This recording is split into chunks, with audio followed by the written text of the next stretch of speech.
Бүгін Астанада ел мерейін асырып, ерен еңбегімен ерекше көзге түскен талантты тұлғаларға дарын мемлекеттік жастар сыйлығы табысталды. Дәстүрлі жүлде биыл 10 аталым бойынша әдебиет, ғылым, бейнелеу өнері, журналистика, классикалық музыка, қоғамдық қызмет, спорт, театр және кино эстрадалық өнер, халық шығармашылығы саласында үздік деп танылған 21 белсенді жасқа берілді.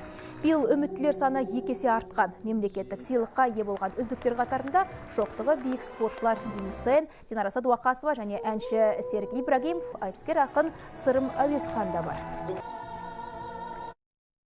Бұл дарын мемлекеттік сыйлық елбасының шешімімен енгізілген.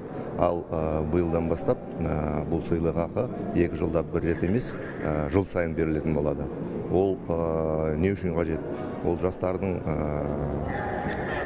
әлеуетін, жастардың қабілеттерін әрі қарай дамытуға және оларды ынталандыруға өте қажет. Біздің бұған дейінгі сол еліміздің мүддесін жырлап жүрген өлеңдерімізді, басқа да еңбектерімізді ескеріп, осы жолы мемлекет өз тарапынан беріп жатыр. Сондықтан бұл бізге берілген үлкен мүмкіндік деп ойлаймын. Жалпы дарын сыйлығы мемлекет тарапынан сенің еңбегіңнің, дарыныңның мойындалғаны деп есептеледі ғой.